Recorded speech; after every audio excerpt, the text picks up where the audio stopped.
तर जय भीम नमो बुद्धाय सगळ्यांचं स्वागत आहे या ठिकाणी. आता हं. औपचारिक स्वागत.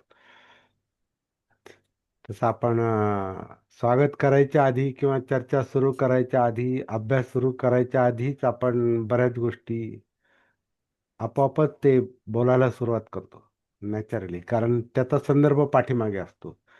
म्हणजे आधीच्या अभ्यासावर असतो, अभ्यासाशी त्याचा संदर्भ असतो आणि त्याच्यामुळे वातावरण हा वातावरण निर्मिती होतीच ना. वातावरण निर्मिती आपोआपच होते, कारण ते डोक्यात तो विषय असतो, कालचा असतो, परवाचा असतो, एकूण विषय असतो डोक्यामध्ये. आणि आज आपण जी गाथा घेणार आहोत तोही विषय डोक्यामध्ये असतो. मग त्यामुळे आपोआपच ती आपण एकत्र आलो की बोलायला सुरुवात होते. मग कधी आपण जसं जी औपचारिक सुरुवात आपण करतो ना, उपस्थित बंधूंनो भगिनींनो असं तसं, मग आज आपण हे करणार आहोत ते करणार काय नाही, आपलं ते औपचारिक सुरुवात करायच्या अगोदरच आपलं लगेच सुरुवात होते विषयाला. प्रवाहामध्ये उतरतो आपण. आपोआपच प्रवाहामध्ये उतरतो. हं, आणि ते चांगलं पण वाटतं, एक ते नैसर्गिक सुरुवात वाटते. हं. आपण चर्चा करत होतो की माराचा मार्ग आणि बुद्धांचा मार्ग हा एकात एकच आहे, एकमेकात गुंतलेला आहे. कारण दोन्हींचं वास्तव्य एकाच ठिकाणी आहे. दोन्ही शक्ती एकाच ठिकाणी असतात, काम करतात. यमक हे दोन दोन गोष्टी एकाच ठिकाणी काम करतात, पण त्या दिसत नाहीत, कारण त्यांचं भान नाही, त्याची सती नाही, त्याची जागृती नाही. त्यामुळे ते काय आहे नेमकं ते कळत नाही. पण त्याच्या परिणामाचा परिणाम आपल्याला जाणवतात. ते परिणाम त्रासदायक असतात, म्हणजे दुःखदायक असतात किंवा सुखदायक असतात. म्हणून सुखदुःख जे आहेत ना ते त्याच्यातच आहेत. परत त्याचाच परिणाम आहे. हे सगळं चित्तात चाललेलं आहे. आता मार म्हणजे चित्तच आहे, मार म्हणजे मन आहे. मन विचार करणारी शक्ती आहे. चित्त भावनिक शक्ती असं म्हणू शकतो, कारण त्याच्यामध्ये भव भव म्हणजे बनणे. भवापासून भावना शब्द तयार होतो.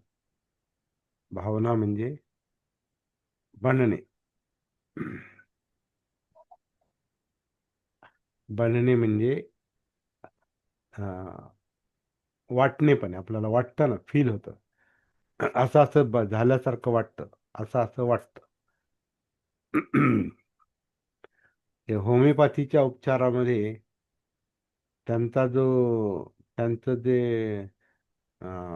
डायग्नोसिस असतं, काय म्हणतो आपण, त्यांचं जे निदान असतं, पेशंटला काय होतं हे ते कशावरून ओळखतात, तर त्याला काय वाटतं, त्याच्या भावना काय आहेत असं म्हणतात ते. त्यांचा एक ग्रंथ पण आहे, भावना निघंटू काहीतरी. त्याच्यामध्ये भावना काय होतात, मग त्याला ते प्रश्न विचारतात, म्हणून ते खूप बोलतात. ते म्हणजे पेशंटशी बोलतात खूप, काय वाटतं, असं असं वाटतं, कधी वाटतं, हं. नेमकं काय काय होतं त्याच्यात. हम्म. स्वप्न पडतात, कधी पडतात, काय पडतात, कशाचे पडतात, अमुक एक पदार्थ पाहिल्यावर असं असं होतं, अमुक एक माणूस पाहिला असं असं होतं, म्हणजे ते त्यालाच विचारतात, तोही सांगतो मला असं असं होतं. म्हणजे कसं होतं, कधी होतं, म्हणजे असं ते विचारत राहतात. त्याला भावना काय होतात, त्या भावनांचा अभ्यास आहे त्यांचा, म्हणजे इमोशन्सचा, म्हणजे चित्ताचा. आणि ते त्या पेशंटलाच कळतं, त्या पेशंटला कळतं, म्हणजे त्या भावना त्याला कळतात. आणि म्हणून आपण म्हणतो ना, असं असं वाटतं मला, असं असं वाटतं. आता हे वाटणं काय आहे, हे वाटणं म्हणजे फिलिंग आहेत. वाटणं म्हणजे भावना आहेत. ते चित्त आहे, चित्त वाटतं. चित्तानुसार चालणारे विचार म्हणजे मनोधम्म वाटतात, हे जाणवतात. आता हे वाटतात, आपल्याला वाटतं, आपल्याला असं वाटतं का वाटणं हा शब्द म्हणजे वास्तव दाखवणारा नाही. काही कधी कधी म्हणतात ना की ते तुम्हाला वाटतंय तसं, पण ते तसं नाही. पण वाटतंय ना, चुकीचं का असं ना, पण वाटतंय. कारण त्याच्या मनात ते तसं असतंय, म्हणून त्याला ते तसं वाटतंय. ते चुकीचं असेल पण वाटतंय. म्हणजे तशा भावना आहेत, तसं चित्त आहे. म्हणजे आता आपण आपण समजा उदाहरणार्थ कसं आहे की एखादा माणूस स्वप्न स्वप्नाबद्दल काय बोलायला लागला ना, मग काय वेड्यासारखे बोलताय, ते स्वप्नातल्या गोष्टी आहे. स्वप्न कुठं खरे असतात का? काही पण सांगता तुम्ही, असं काही लोक म्हणतात. पण ते वाटतंय ना, तसं पडलंय स्वप्न. ते खोटं असेल, ते काल्पनिक असेल, पण त्याच्यात भावना दडलेल्या आहेत. आणि बऱ्याचशा भावना ज्या असतात ना, ह्या विशेषतः अजागृत भावना आणि विशेषतः त्यातही अतृप्त भावना या स्वप्नाच्या रूपाने येतात. आणि त्याच्यामध्ये आपण कल्पनाही कधी करू शकत नाही, अशा अशा भावना येतात. असं काहीतरी चाललेलं असतं स्वप्नामध्ये. अगदी आपल्यालाच आपलं आश्चर्य वाटतं, अरे बापरे, असं असं तर मी नाही. आणि असं कधी विचारही केला नाही ना, असं कधी पाहिलंही नाही, आणि अशी कधी कल्पनाही केली नाही. आणि हे कसं काय असं स्वप्नात आलं? पण आपल्या मनात काय आहे, आपल्या चित्तात काय आहे, याची सतीच नाही ना, याचं भानच नाही, याची जागृतीच नाही. त्याच्यामुळं मनाचं स्वरूप काय, चित्ताचं स्वरूप काय, जाणीवांचं स्वरूप काय, हे आपल्याला स्पष्ट सांगता येत नाही. आपल्यातच असून आपल्याला सांगता येत नाही. आणि मग त्याला धरून असे काही स्वप्न वगैरे पडले, मग आपण त्याला आपण स्वतःच आपल्या स्वप्नांना कधी कधी खोटं मानतो. पण त्या अतृप्त इच्छा असतात बऱ्याचशा,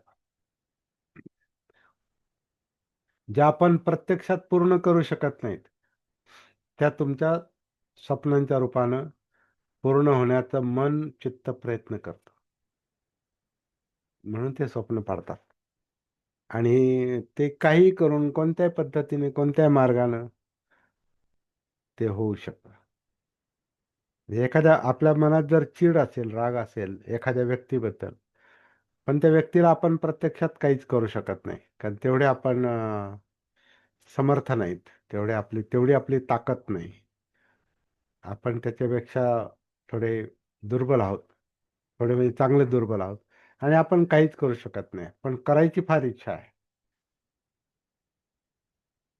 आणि करू शकत नाही. मग वेगळ्या रूपात ती व्यक्ती वेगळ्या रूपात ती स्वप्नात येते. आता स्वप्नांचा अभ्यास करणारे काही लोक, सिगमंड फ्राईड सारखे लोक आहेत, किंवा मानसशास्त्रामध्ये त्यांचा अभ्यास होतो. आणि हजार प्रकारचे अशी काही संकेत असतात, काही काय म्हणतात, किंवा काही प्रतिमा असतात, की ते प्रतिमा ती मनात येणं म्हणजे त्याच्या पाठीमागे काहीतरी भावना दडलेली आहे, असं ते सांगितलं जातं.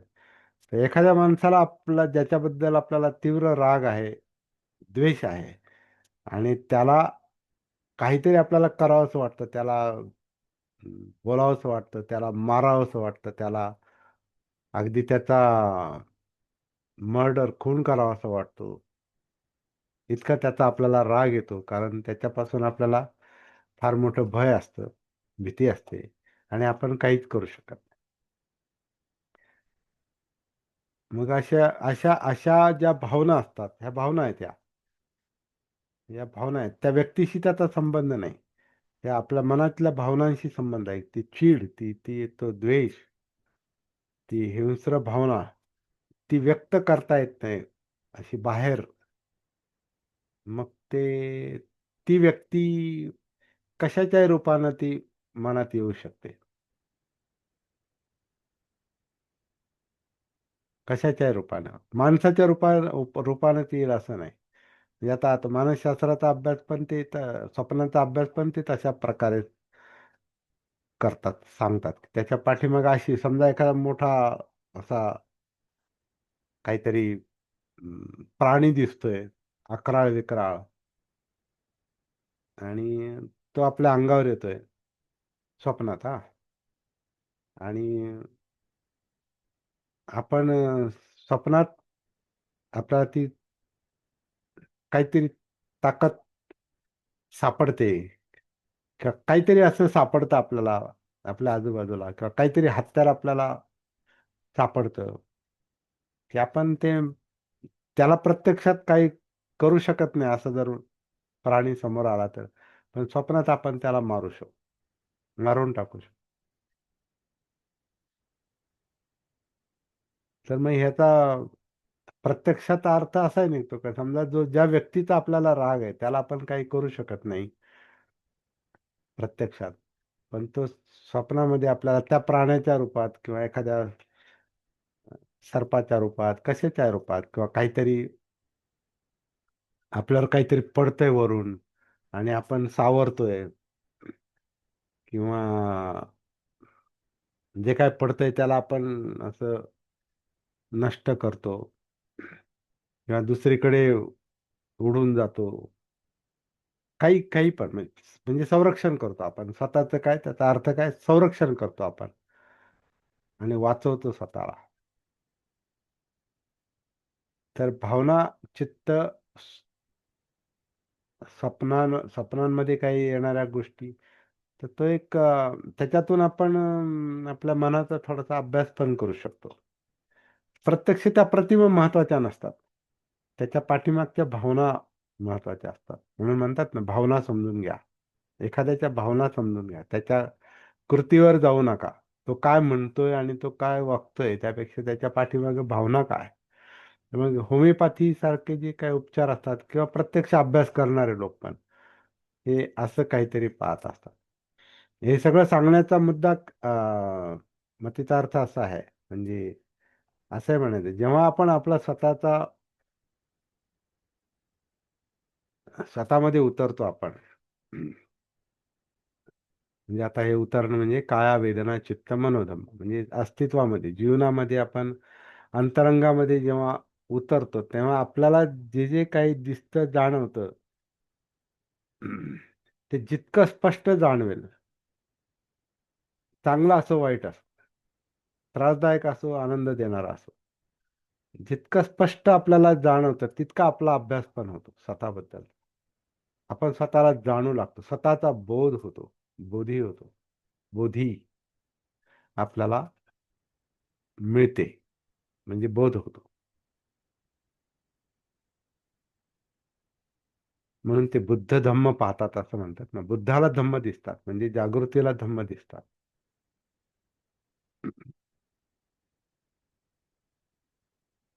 आणि त्याचं एक नैसर्गिक लक्षण असं आहे की ते धम्म पाहिले, त्याची पसना झाली, म्हणजे बुद्धाला, जागृतीला ते धम्म दिसले, की ते धम्म नाहीसे पण होतात. कारण ती फक्त मानसिकता आहे, ते माइंड आहे, ते मनोधम्म आहे.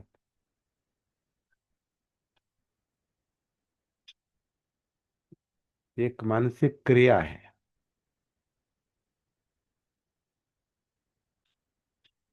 आणि आता ते शरीरशास्त्रामध्ये तर ते म्हणतात मानसिक क्रिया म्हणजे तो एक इलेक्ट्रिकल करंट सारखा आहे, जी डोक्यामध्ये किंवा तुमच्या मज्जासंस्थेत चालतो, तो इलेक्ट्रिक करंट आहे, आणि त्याच्यामध्ये रासायनिक क्रिया आहे, केमिकल रिॲक्शन. म्हणजे आता एक ग्रंथी ग्रंथी ज्या स्रवतात, समजा आता पित्ताचा त्रास होतो, तर पित्ताचा त्रास व्हायला काहीतरी भावना आहे, काय ती, आणि ती अज्ञात आहे. जसं आता मी काल सांगत होतो, किंवा माझं जे लाईफ आहे, म्हणजे कानाच्या मुद्द्यावरून आपण ते पाहत होतो. ते माझं जे लाईफ आहे, तर ते म्हणजे चीड आणणार आहे, कुपोषित आहे, म्हणजे त्याला त्रस्त अवस्था असणार आहे, आणि म्हणजे मग चीड येते, मग तो चिडखोर स्वभाव बनतो, आणि मग कशाची पण चीड येते. आणि प्रत्येक गोष्टीत वाईट पाहायची एक सवय लागते. प्रत्येक गोष्टीत नकारात्मकता येते. मग जगात काही दिसत नाही. आपण म्हणतो ना, ज्या रंगाचा चष्मा घालावा तसं जग दिसतं. तसं असं चिडखोर चिडखोर स्वभाव असेल किंवा नेहमीच खुश असणारा स्वभाव असेल, तर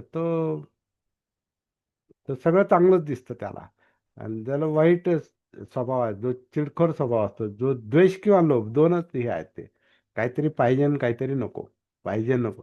तर ते जे नकोचं प्रमाण जर जास्त असेल, द्वेषाचं प्रमाण जास्त असेल, चिडखोर प्रमाण, चिडीचं प्रमाण जास्त असेल, तर त्याच्यामध्ये आक्रमकतेचं प्रमाण जास्त येतं. त्याच्यामध्ये विध्वंसक जास्त गोष्टी निर्माण होतात. जर त्याचं भान नसेल तर. पण ते माइंड आहे, ते मन आहे, ते चित्त आहे. आणि मग अं, ते सतत सतत जर तसंच सक्रिय असलं, तर मग त्याचा ते सक्रिय असणं म्हणजे तो इलेक्ट्रोकेमिकल जी प्रक्रिया आहे, तो जो करंट आहे, ते विद्युत प्रवाहासारखं आहे ते. आणि त्याच्यामध्ये रासायनिक क्रिया आहे. मग उदाहरणार्थ ह्या चिडखोर स्वभावाचा परिणाम आपल्या ग्रंथींवर होतो. आणि मग पित्त, बद्धकोष्ठता किंवा अल्सर किंवा मूळव्याधी सारखे आजार किंवा डोकं दुखणं किंवा डोळ्यावर ताण येणं, कानावर ताण येणं, इंद्रियांवर ताण येणं, म्हणजे सगळ्या शरीरावर ताण येणं, सगळ्या याच्यावर त्याचा. कारण त्याच्यातून जो केमिकल स्रावत असतो, जो ग्रंथी स्रावत असतात, त्या तुमच्या रक्तात मिसळतात आणि तुमची सगळी सिस्टम खराब करून टाकतात. म्हणजे जीवनच खराब करतात, जगणं तुमचं. तर बऱ्याच त्याच्या पाठीमागे अशी पण कारणं असतात. आणि हे सगळंच कधी कधी डॉक्टरांना पण कळत नाही.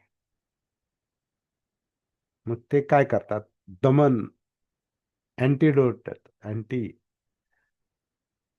म्हणजे पित्त वाढत असेल तर पित्त बंद करा त्याचं. अँटासिड द्यायचे त्यात. ऍसिडिटीच्या, पित्ताच्या विरुद्ध अँटासिड, म्हणजे पित्तशामक. आणि मग ते पित्त शमलं जातं. पण पित्त निर्माण का होतं? ऍसिड निर्माण का होतं? त्याचं मूळ त्या याच्यात आहे, त्या इमोशन्स मध्ये आहे, त्या भावनामध्ये आहे, ते चित्तामध्ये आहे. म्हणजे त्याला आपण स्वभाव म्हणतो. ते ब्रेन मध्ये आहे.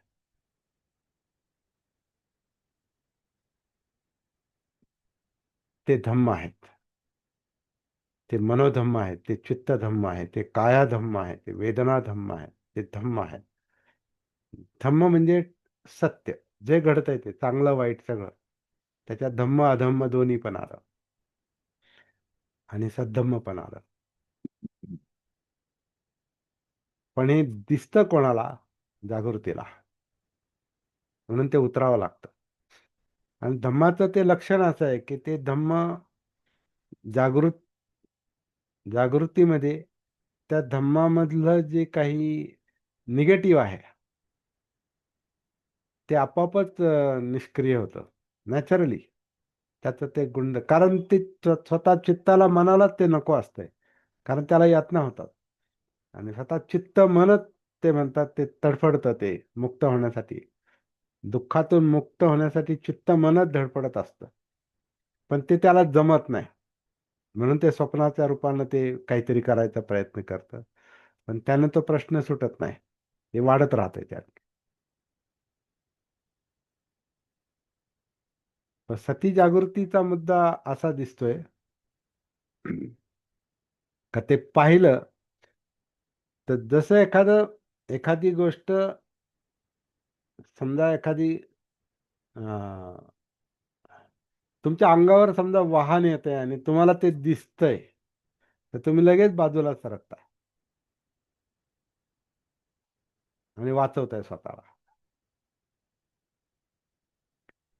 काय केलंय इथं? फक्त दिसलंय ते, आणि तुम्ही बाजूला जाणार. त्याचं ते चालणार, ते वाहन चालणार, काय असेल ते चालणार. किंवा रस्त्याने चालल्याने समोर काटा दिसला, किंवा एखादा खिळा पडलेला दिसला, किंवा खड्डा दिसला, तर तुम्ही नॅचरली त्या काट्यात काठेच्या पलीकडे पाय टाकता किंवा बाजूनी जाता. समजा खूप मोठे असे काटे पडलेले तर तुम्ही काय करता, बाजूनी तुम्ही जाता किंवा नेहमीच काटे असतील तर मग तुम्ही चांगली चप्पल घालता किंवा बूट घालता. कारण तिथूनच जायचं तर मग दुसरा रस्ता नाही. तर मग त्याला तुडून जायचं तर मग चांगले मजबूत तुमच्या पायात बूट पाहिजेत, चपला पाहिजे. म्हणजे पण हे कसं, ते जाणवलं, दिसलं की माणूस त्याच्यावर उपाय शोधतो नॅचरली. तसं तसं हे दिसलं पाहिजे, त्याला पसरणं म्हणजे त्या जाणवलं पाहिजे. पण ते जाणवायला तुम्ही त्याच्या संपर्कात गेलं पाहिजे, त्याच्याशी भिडलं पाहिजे. मग ते धम्म आपोआपच ते विशेषतः त्रासदायक असतील, अधम्म असतील, त्रासदायक असतील, दुःख निर्माण करणारे असतील, यातना निर्माण करणारे असतील, टेन्शन, भय, तर ते आपोआपच कमी होते ते. तर ते जणू काय ते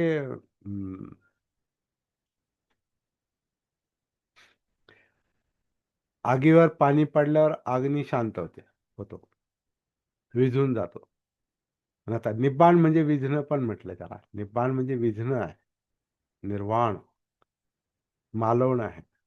तर मालवणं म्हणजे मरणं नाही. मालवणं म्हणजे ह्या ज्या गोष्टी आहेत त्या त्रासदायक आहेत, त्या आपोआपच विझल्या जातात. तर पाणी हे जागृतीसारखं आहे आणि हे अग्नी हे चित्तासारखं आहे. पाणी हे जागृतीसारखं आहे आणि चित्त अग्नी, त्याला चित्ताग्नीच म्हणतात. लोभाग्नी, द्वेषाग्नी हे अग्नी आहेत. तर या अग्नीला शांत करायला कसं करायचं हे जर नाही कळालं तर तो अग्नी पेट घेतच राहतो आणि पेटत राहायला तो काहीतरी मागतच राहतो. म्हणून लोभ काहीतरी मागतच राहतो, द्वेष काहीतरी खतम करायलाच पाहतो, हे काहीतरी मिळवायला पाहतं आणि खतम करायला पाहतं. आणि दोन्हीतही अं, दोन्ही जरी आपण करू शकलो तरी ते समाधान होत नाही. म्हणजे यातना तशाच राहतात, तात्पुरत्या झाकल्या जातात. पाहिजे ते मिळालं झाकलं जातात, सुख मिळतं पण ते टिकून नाही राहत. कारण लोभाग्नी तो कायमचा तृप्त नाही होत. लोभ अग्नी आहे, अग्नी हे ज्वलन आहे, ज्वलन हे जळत राहिलं तर ते चालू राहतंय आणि जळायला काहीतरी पाहिजे असतं. म्हणून आपण जे जे नेहमी काहीतरी वखवक करतो ना, आपण पाहिजे पाहिजे पाहिजे, आणि जास्त त्रास व्हायला लागला मग नको नको नको. म्हणजे एका बाजूला पाहिजे आणि नको हे दोन्ही पण हे असतंय. ते एकच आहे, एकाच नाण्याच्या दोन बाजू आहे. कारण जास्त झालं का मग नको होतं. म्हणजे इकडं पित्त शामक पण घेतो आणि तिकडं पित्त वाढवणारा खातो पण. इकडं पित्त शामक औषधं पण घेतो आणि तिकडं पित्त वाढवणारा स्वभाव पण आहे. तशी विचारसरणी पण आहे, तसे मनोधम्म पण आहेत. असं काहीतरी ते आहे. आता आपण सगळं धम्माचा व्यवहाराशी काय संबंध आहे हे आपण पाहायचा प्रयत्न करतो आणि तसा अभ्यास करतो आपण त्या दृष्टीनं. आजची जी गाथा आहे ती याच्याशी संबंधित आहे.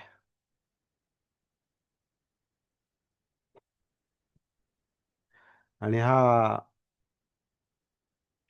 जो बालवग्गो आहे, या बालवग्ग म्हणजे अज्ञान कसं असतं किंवा मूर्खपणा म्हणा, मूर्खपणा कसा असतो, अविद्या कशी असते, अजागृत अवस्था कशी असते, अजाण अवस्था कशी असते, ते सांगणाऱ्या ह्या सगळ्या गाथा होत्या. आतापर्यंत 15 गाथा आपण पाहिल्या.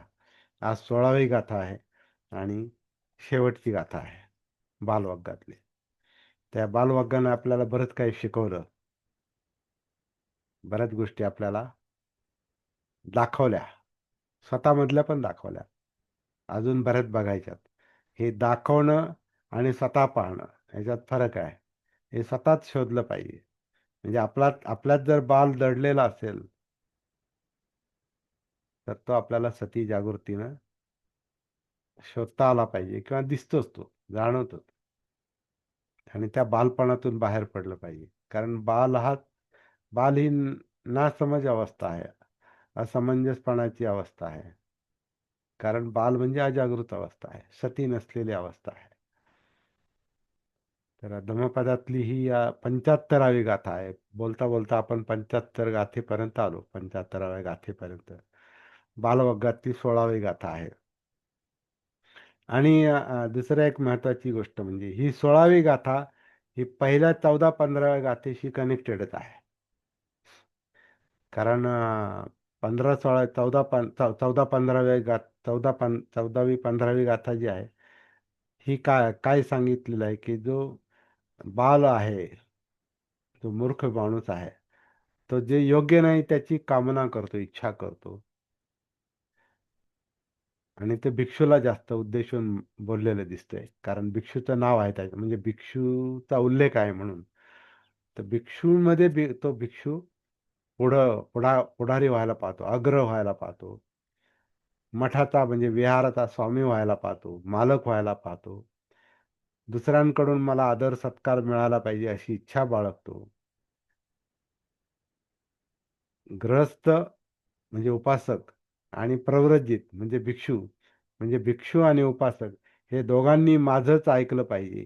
मी जे काही करेल किंवा करेल, काय करावं काय करू नये हे मी जसं सांगल तसं त्यांनी मानलं पाहिजे. आणि त्यांनी माझ्यावरच अवलंबून राहिलं पाहिजे आणि माझंच वर्चस्व पाहिजे असा संकल्प करणाऱ्या, असं मनात इच्छा बाळगणाऱ्या मूर्ख माणसाच्या इच्छा आणि अभिमान या वाढतच जातात, बळावतच जातात. आणि याचं कारण काय? तो बाल आहे. बाल म्हणजे त्याला समजतच नाही काय चाललंय हे समजत नाही. त्याला काम नाही समजत नाही त्याला तो भिक्षू आहे याचंही भान नसतंय त्याला. कारण तो कदाचित जागृतीपूर्वक त्यानं ते मार्ग स्वीकारलेला नाही. जागृतीपूर्वक बुद्धाचा भिक्षू नाही बनला तो. तो असाच बनला. कारण कधी-कधी अ, असं म्हणतात, की तो मान मरातब मिळतो किंवा अ, आयतं खायला, प्यायला, राहायला मिळतं, पैसा मिळतो. लोक पवित्र मानतात. लोक सगळं, सगळं देतात. त्याच्यासाठी पण काही लोक भिक्षू बनतात. असे आज पण आहेत काय. त्याच्यातून तो स्वतः आत्मघात आहे तो. स्वतःचाच घात करतो तो. कारण ते जीवन त्याच्यासाठी नाही. ते मुक्तीसाठी आहे. ते दुःखमुक्तीसाठी आहे. ते प्रॉब्लेम सोडवण्यासाठी आहे. इथं तर प्रॉब्लेम वाढवतोय तो आणखीन. आणि चांगुलपणाचा आव आणून आपण पवित्र असल्याचा आव आणून कारण तसे कपडे घालतो, तसं दिसतो, तसं असं नीटनेटकेपणा आणि त्याचं आणि त्याच्यामध्ये मग त्याला त्याच्या पठणाचा, अभ्यासाचा, व्यवस्थित बोलण्याचा, भारदस्त बोलण्याचा तो उपयोग करून घेतो. तशी खास कला जणू काय तो डेव्हलप करतो. तशी कला तो अं, शिकतो आणि लोकांवर प्रभाव टाकतो आणि आपल्या मनातल्या इच्छा पूर्ण करण्याचा तो प्रयत्न करतो. पण तीच गोष्ट त्याला घेऊन बुडवते. कारण त्याचे त्याच्या आरोग्यावर परिणाम होतात. त्याच्या मानसिकतेवर परिणाम होतात. त्याला शांतपणे तो बाहेर शांत वाटतो, परंतु आतमध्ये अशांत असतो. त्यामुळे त्याला शांतपणे जगता येत नाही आणि शांतपणे मरता पण येत नाही. त्याचं कारण त्याचं अजागृत मन आहे, अजागृत चित्त आहे, तो बाल आहे. तर इथं शेवटची गाथा असं सांगते, की हा जो लाभाचा मार्ग आहे, अय्या ही ला अय्या ही अन्य अन्य अन्य हा शब्द जो आहे ना, उच्चार जो आहे हा थोडासा स्पेशल उच्चार आहे. हा मराठीतला नाही, हिंदीतला नाही. आणि उच्चारायला पण अन्य अन्य पण नाही, अन्य अन्याय अन्या ही लाभुपनिसा अन्या निब्बाणगामिनी एवमेव अभियाय भिक्खू बुद्धरस सावको सत्कारं नाभिनंदेय विवेकमनुब्रुहे. थोडी अवघड गाथा आहे, अवघड शब्द पण आहे ते, पण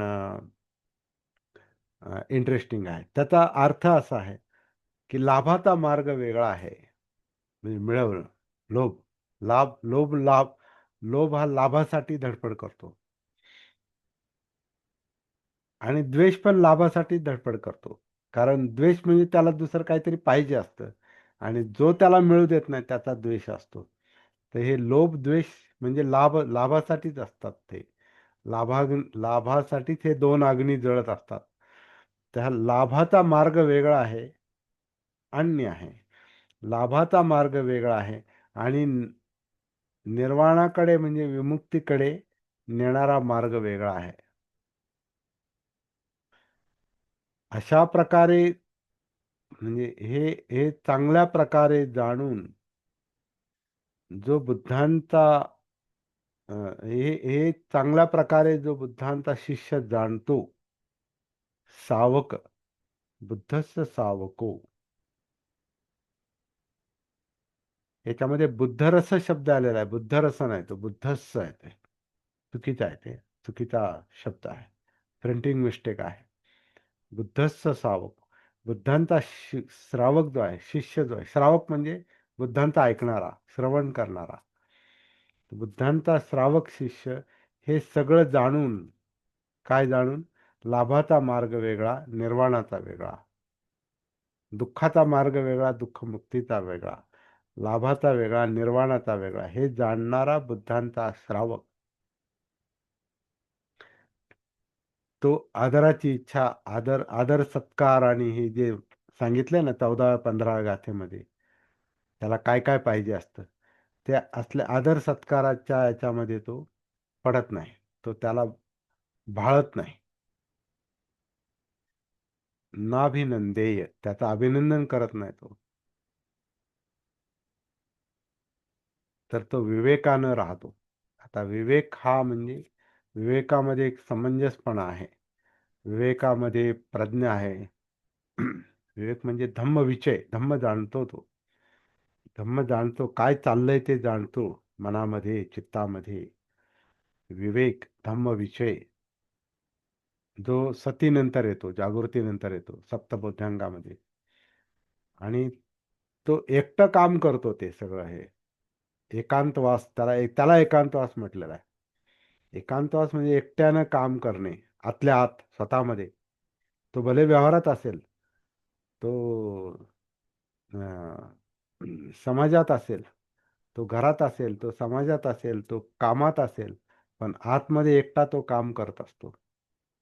कारण जागृती जी असते ती एकटंच काम करते आतमध्ये, कायेमध्ये, चित्तामध्ये, वेदनांमध्ये, मनोधर्मांमध्ये, इंद्रियांमध्ये, सगळ्या याच्यामध्ये ती जागृती आतून.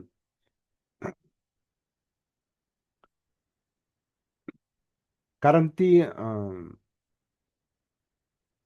जागृती जी आहे ते मेंदूतलंच एक काम, मज्जासंस्थेतलं काम आहे ते. आणि ते जिवंतपणातलं काम आहे ते. जिवंतपणाचं भान आहे ते. आणि ते भान आतमध्ये जेवढं जास्त जिवंत असतं, तर अशा जिवंत अवस्थेत परत अप्पमादो अमतपदम, ती गाथा आठवली. जागृती ही जिवंत अवस्था आहे. त्या जिवंत अवस्थेत तो घरात असो, समाजात असो, व्यवहारात असो, कामात असो, कुठेही असो,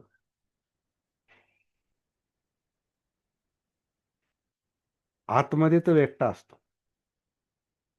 कारण ती जागृती त्याला ती ती सती त्याला बरोबर आतमध्ये काय म्हणतात, सतत कामाला लावते ती बरोबर. तिकडं तो एकांतात असतो.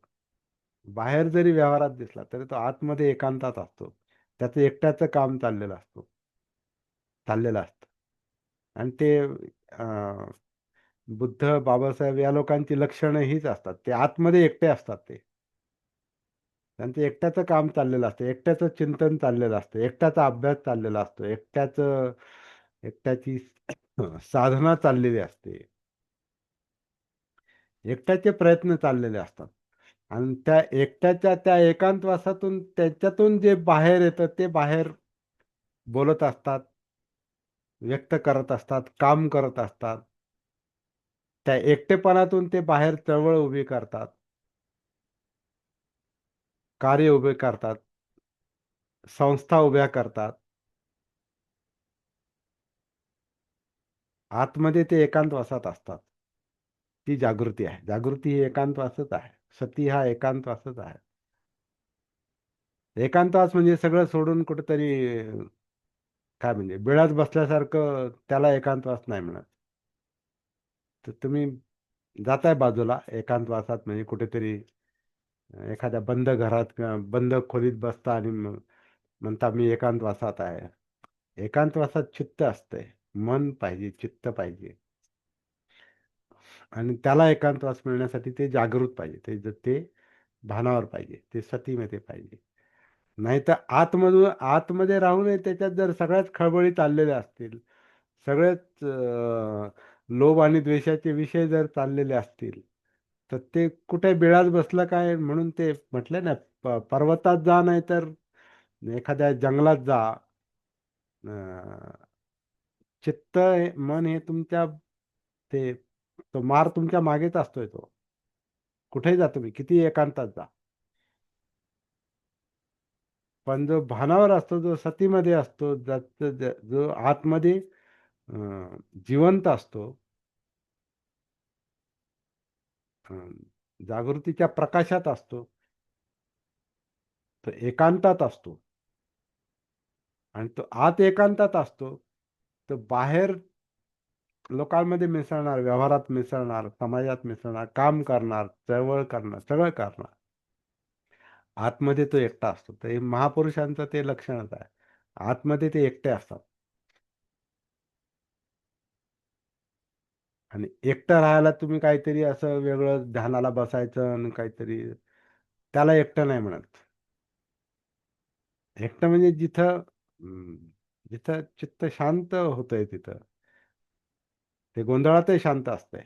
तिचं मन शांत असतंय, ते गोंधळातही शांत असतंय. किती काम असू द्या, किती पळापळ असू द्या, तिथं ते शांत असतंय, स्थिर असतं. त्याला एकांतवास म्हटलेलं आहे, त्याला विवेक म्हटलेला आहे. आणि ते काम हे सती जागृती करते. बुद्ध, ते बुद्ध आहेत. बुद्ध म्हणजे जागृती आहे. आपण आपल्या चर्चेतून आपण आणखीन एक गोष्ट साध्य करतोय. लांब असलेले बुद्ध जवळ आणण्याचा प्रयत्न करतोय, किंवा आपल्यातच आहेत हे आपण समजून घेण्याचा प्रयत्न करतो. त्याला कोणी आता अहंकार म्हणेल किंवा काही म्हणेल, म्हणू द्या. पण हे बुद्धांची शिकवण आहे. ती अत्तदीप भवती, स्वतःमध्येच आहे ते. स्वतःला ते स्वतःमध्ये तो दीप पेटवा, म्हणजे काय, तो जागृतीचा दीप आहे. सती, भान. आणि कधी कधी आपण भानावर आल्यावर आपल्याला असं वाटतं ना, एकदम जागं झाल्यासारखं. एकदम भानावर जेव्हा आपण येतो आणि काही गोष्टी आपल्याला कळतात, तर ते काय आहे, तर बुद्धत्वाचाच अंश आहे तो. पण ह्याचं जे परिपूर्ण रूप आहे त्याला सम्यक संबुद्ध म्हणतात. ती कोणी व्यक्ती नाही, ती प्राप्ती आहे. ते जागृत चित्त आहे, जागृत मन आहे, जागृत जीवन आहे, जागृत जगणं आहे. आणि ते एकांतात असतं, कारण ते एकट्याच असतं, एकट्यात असतं. पण पर्सनल नसतं, व्यक्तिगत नाही ते. तो त्याचा गुणधर्म आहे. म्हणून बुद्धाला धम्म दिसतात. म्हणून बुद्धं शरणं गच्छामि, धम्मं शरणं गच्छामि. ते बुद्ध हे धम्मच पाहतात, धम्माच्या आधारेच धम्माला पाहतात, आणि धम्मात असलेल्या अधम्मातून ते मुक्ती मिळवतात. बुद्धत्व मिळवतं म्हणजे दुःखमुक्ती मिळवतात. मिळते, मिळवतात म्हणण्यापेक्षा ते मिळते, असं ते काय म्हणणार, समीकरण आहे. तर हा मार्ग वेगळा, लाभाचा मार्ग वेगळा, निर्वाणाचा मार्ग वेगळा. बुद्धांना मिळतं ते निर्वाण. अन्या ही लाभ, लाभ लाभ उपनिषा, उपनिषा म्हणजे मार्ग. लाभाचा मार्ग अन्य, अन्य म्हणजे अन्य, वेगळा, निराळा. बरेचसे मराठी आणि पाली शब्द एकसारखेच आहेत, फक्त त्याचा उच्चार वेगळा आहे, त्याची थोडी लिपी वेगळी आहे. लाभाचा मार्ग वेगळा. अन्य निब्बाण गामिनी, निब्बाणाकडे जाणारा, गामिनी म्हणजे जाणारा, गम म्हणजे जाणे, गामिनी तिकडे जाणारा, निब्बाणाकडे जाणारा मार्ग वेगळा. एवं एतं अभिज्ञाय, हे जाणून, एवं म्हणजे हेच, हेच चांगल्या प्रकारे, अभिज्ञा म्हणजे, अभिज्ञा म्हणजे अभिज्ञा एक प्रज्ञेचं एक नाव आहे दुसरं. अभिज्ञा दशभूमीमध्ये एक नाव आलेलं आहे बघा तुम्ही. बुद्धाने त्यांच्या धम्मामध्ये पण जे 10 भूमी ज्या सांगितल्यात ना, त्यातली अभिज्ञा ही प्रज्ञेची अवस्था आहे, जाणण्याची अवस्था आहे, ही जागृत अवस्था आहे. जागृतीतून जी जाणण्याची जी एक शक्ती मिळते, ती अभिज्ञा ही शक्ती आहे. तर हे जाणून, जाणण्याची शक्ती आहे. हे जाणतो, जो जाणतो तो बुद्धस्स सावको, तो बुद्धांचं ऐकणारा. आता बुद्धांचं ऐकणारा म्हणजे कोणाचा ऐकणारा? बुद्ध कुठे आहेत? ज्यांचं ऐकतो आपण. बुद्ध म्हणजे आपली जागृती आपल्याला काय सांगते, आपली जागृतीमुळे येणारी समज आपल्याला काय सांगते.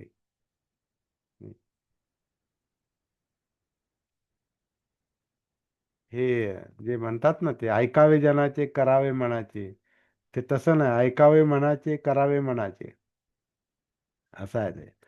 ऐकावे मनाचे, ऐकावे जागृत मनाचे, अजागृत मनाचं नाही ऐकायचं. ते ऐकतच नाही ते. ती जागृती जी आहे ती अजागृत मनाचं ऐकतच नाही, अजागृत चित्ताचं ऐकत नाही. कारण त्याच्यामध्ये सगळे लोभ, द्वेष आणि यातनाच आहेत, सगळ्या तृष्णाच आहे, त्या नुसती वसवसच आहे, नुसतं पाहिजे नको तेच चाललंय. पण जेव्हा ते जागं होतं, तर मग तिथं आपण त्याचं, ती एक शक्ती बनते मग. कारण दोन्ही शक्तीच आहे. जागृत शक्ती, चित्त जागृत झालं, मन जागृत झालं का त्याच नकारात्मक शक्तीचा विधायक शक्तीमध्ये, सकारात्मक शक्तीमध्ये त्याचं रूपांतर होतं, म्हणजे धर्मांतर होतं. हे धर्मांतर आहे. एक धर्म जातात, दुसरे येतात. अधम्म जातात, सद्धम्म येतात. हे धर्मांतर आहे. आता आपण जे काय आपल्याकडे उपलब्ध शब्द आहेत, माहिती आहेत, जे आपल्याला बाबासाहेबांकडून काही मिळाली, बुद्धांकडून मिळाली, ग्रंथातून मिळते इथं. हे शब्द जे आहेत, आता हे शब्द आता खूप संचय झालाय शब्दांचा आपल्या डोक्यामध्ये. पण त्याचा अर्थ जो आहे आपल्याला, तो आपल्याला योग्य पद्धतीनं आपण म्हणजे काय म्हणतात त्याला, उचित अर्थ, सम्यक अर्थ आपण शोधण्याचा प्रयत्न करतोय म्हणण्यापेक्षा ते आपोआप सापडतात आपल्याला, नॅचरली सापडतात. असं काय विचार करून ते सापडत नाही. जागृतीचा दीप प्रज्वलित करा, चांगले चांगले अर्थ, चांगले चांगले शब्द कळायला लागतात. तसं आता हे बुद्ध कुठं आहेत? तर बुद्ध आपल्याला आपल्यातच सापडतात, जागृतीत सापडतात. आणि मग त्या बुद्धांचा आपण ऐकतो. तर बुद्धांचा सावक म्हणजे जो जागृत भिक्षू आहे, तो बुद्धांचा ऐकू शकतो. नाहीतर त्याच्यासमोर बुद्धही बसलेत, पण हा जागृत नाही, हा भिक्षू जागृत नाही. मग बुद्ध बनलेला किंवा एखाद्यामध्ये, एखाद्याला प्राप्ती झाली असा मनुष्य बोलतही असेल, परंतु हा भिक्षू बाल आहे, सतीमध्ये नाही, जागृत नाही, तर त्याला ते ऐकूच येत नाही. आणि ऐकलं तरी समजत नाही, आणि समजलं तरी नीट समजत नाही, आणि नीट समजलं तरी परिपूर्ण समजत नाही, सगळं समजत नाही. म्हणून ही समजून घेण्याची पात्रता वाढवणं हेच मुख्य काम आहे पहिलं. मग हे सगळं समजतं आपल्याला, हे शब्दांचे अर्थ पण समजतात. आपल्याला आपली पात्रता वाढवावी लागते. आपली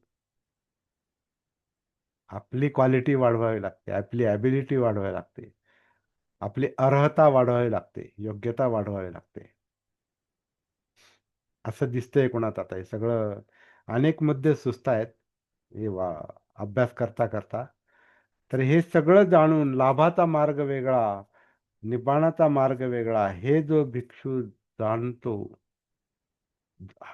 जो बुद्धांचा ऐकणारा जो भिक्षू हे जाणतो, म्हणजे जागृतीचा सतीचा ऐकणारा जो भिक्षू हे जाणतो, तो सत्कारामध्ये पडत नाही.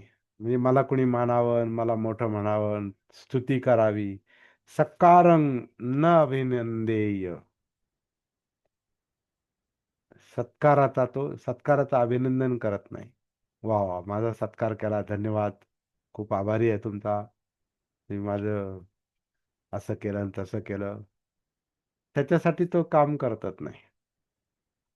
तो काम करतो निब्बाणासाठी, विमुक्तीसाठी, मुक्तीसाठी, बुद्ध बनण्यासाठी, बुद्ध होण्यासाठी, बुद्धत्व येण्यासाठी.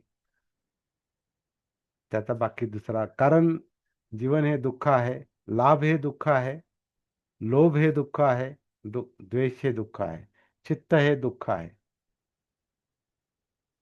यातना आहे. कारण तो अग्नी आहे. अग्नी जाळतो. जाळणं म्हणजे नष्ट होणं पण आहे, पण अग्नी प्रकाश पण देतो. त्याचा योग्य योग्य अंतरावर आपण असू तर. नाहीतर एकदम जाळात जायचं, जाळामध्ये तर मग ते जाळून टाकणार. तर चित्त हे प्रकाशासारखं पण आहे, आणि चित्त हे अग्नीसारखं पण आहे. चित्त हे जाळू पण शकतं, चित्त मन हे प्रकाश पण देऊ शकतं योग्य अंतरावर. म्हणून सती हे तसं स्वतःला लांबूनच पाहण्याचं काम आहे. आतून आतून अंतरावर, आज त्याच्यात फार घुसायचं नाही. म्हणजे धम्म पाहायचे, पण धम्म तराफा म्हटलंय बघा. धम्म म्हणजे तराफा, तराफा म्हणजे नाव म्हणजे नाव कुठे असते? समुद्रात असते किंवा नदीत असते, महानदीत असते.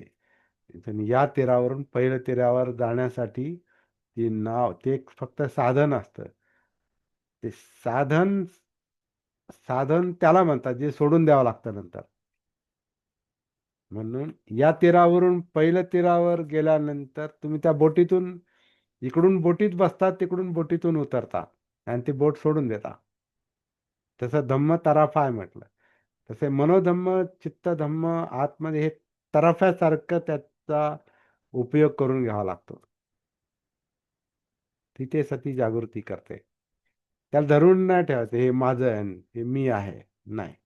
सत्कार दृष्टीमध्ये मग तो बाल बनतो. तो बाल असतो म्हणून तो ते हा हे मला सापडला ना, आता हे माझं आहे, माझी पर्सनल प्रॉपर्टी आहे, हे माझं ज्ञान आहे, आणि ही माझी समज आहे, आणि हे मला एवढं बोलता येतं, आणि एवढे माझे चाहते आहेत, आणि एवढे माझे काय म्हणतात शिष्यवर्ग आहे, आणि एवढी माझी संस्था आहे. बाल आहे तो.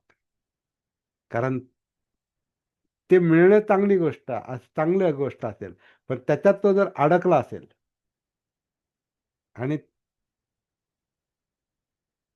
त्यांच्याकडून मान सन्मानाची अपेक्षा करत असेल, त्यांच्याकडून काही दानाची अपेक्षा करत किंवा काही देण्याची अपेक्षा करत असेल, म्हणजे याची घेण्याची अपेक्षा असेल,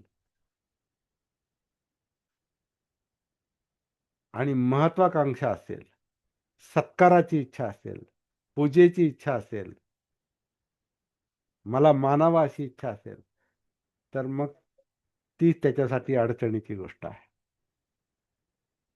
तर तो अग्नीला धरून ठेवायला पाहतो. तसं धम्माला पण धरून ठेवलं तर धम्म घातक आहे, असं पण म्हटलेलं आहे. धम्म ही धरण्याची गोष्ट नाही, धम्म धारण करण्याची गोष्ट नाही. धम्म ही समजून घेण्याची गोष्ट आहे. धम्म हे चित्तानं मनानं आधीच धारण केलेले आहेत, आणि आपण सतीनं ते म्हणजे आपली सती जागृती त्याला पाहते. काय काय चाललंय, कार्यकारण भाव पाहते, प्रतीत्य समुत्पाद पाहते, पण त्याचा भाग नाही बनत. तर ते अग्नीत उडी मारल्यासारखं आहे. त्याच्या प्रकाशातच ते पाहायचं असतं, ते दिसतंय ते, किंवा त्याचा परिणाम आजूबाजूला काय होतो असं. मी आता काही गोष्टी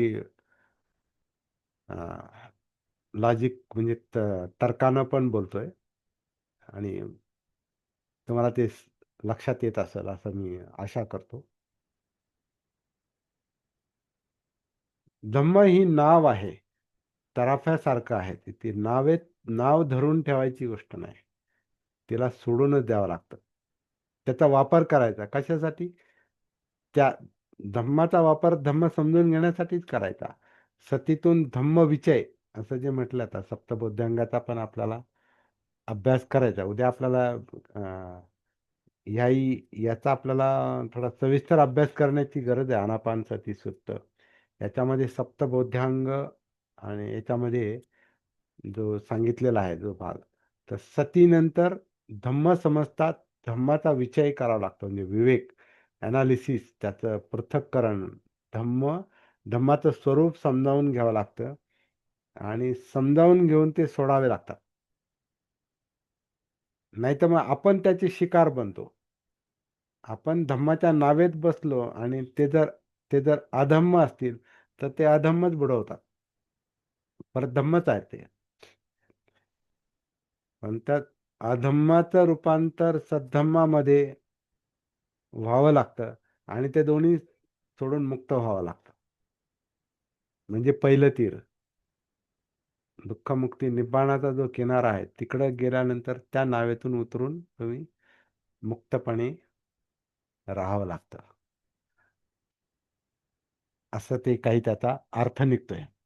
तर तुमच्याशी बोलता बोलता मला आणखीन काय, मलाही पहिल्यांदाच काही गोष्टी लक्षात येतात. असं नाही मी हे सगळं आधी माहिती करून घेतलं आणि आणि त्याच्यातून बोलतोय, नाही. तुमच्याशी बोलता बोलता, चिंतन करता करता, ते करत नाही, ते मन ते जागृतपणे चिंतन करतं, ते स्वतःच करतंय, आणि शब्द बाहेर देत आहे ते, आणि ते मी व्यक्त करतोय फक्त. परत हे शरीर म्हणजे ते धम्म आहे, म्हणजे ती नाव आहे फक्त. ती नाव नाव नाही महत्वाची. नाव ही आपल्याला इकडून तिकडे नेण्यासाठीच आहे. बरेच अर्थ निघतात त्याच्यातून. तर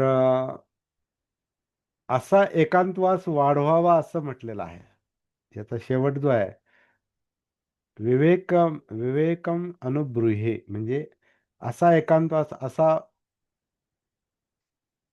असं असं सतीनं जागृतीनं स्वतःमध्ये, सती जागृतीनं स्वतःमध्ये मिसळणं, या कायेशी एकरूप होणं, जाणीवांशी एकरूप होणं, चित्ताशी एकरूप होणं, विचारांशी, मनोधम्मांशी एकरूप होणं, हे काम सतत करत राहिलं पाहिजे.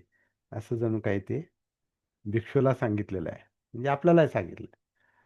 भिक्षू, परत धम्म हा फक्त भिक्षूसाठी आहे असं आता अर्थ निघत नाही त्याचा. त्या काळात ती परिस्थिती असेल म्हणून बुद्ध भिक्षूंशी बोलले असतील, परंतु ते सगळ्यांशीच बोललेले आहेत. ते किसा गौतमाशी बोलले, किसा गौतमीशी बोलले, अंगुलीमालाशी बोलले, पटाचाराशी बोलले, विरोधकांशी बोलले, राजांशी बोलले, व्यापाऱ्यांशी बोलले, गरिबांशी बोलले, श्रीमंतांशी बोलले, शेतकऱ्यांशी बोलले, सगळ्यांशी बोलले ते. ते काय फक्त भिक्षूंशी बोलले नाही. त्याच्यामुळे धम्म हा भिक्षूंसाठीच नाही, धम्म हा बहुजनांसाठी आहे. बहुजन म्हणजे अनेक लोक. म्हणजे असं नाही बहुजन आणि म्हणजे या जातीचे, म्हणजे जातीचा काही संबंध नाही इथे. बहुजन म्हणजे अनेक लोक आहेत. अनेक लोक का? तर बऱ्याच लोकांमध्ये धम्म समजून घेण्याची शक्ती असते. त्यांच्या मनात त्यांचं मन जागृत होऊ शकतं, त्यांचं चित्त जागृत होऊ शकतं, त्यांची काया जागृत होऊ शकते, त्यांच्या जाणीवांना बोध होऊ शकतो, वेदनांना, फिलिंगला. तर म्हणून बहुजनांना बुद्ध कळू शकतो, कारण जागृती कळते. बहुजनांना धम्म कळू शकतात, कारण धम्म प्रत्येकामध्ये आहेत. चांगले असतील नाही तर वाईट असतील.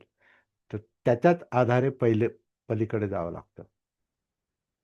निपाणाकडे, विमुक्तीकडे. या ठिकाणी मी थांबतो. इथे बालवग्गाचा पण शेवट झाला. त्याच्यानंतर आपण पुढचा वग्ग, पंडित वग्गू आपण सुरू करणार आहोत. इथे मी थांबतो माझ्यापुरतं.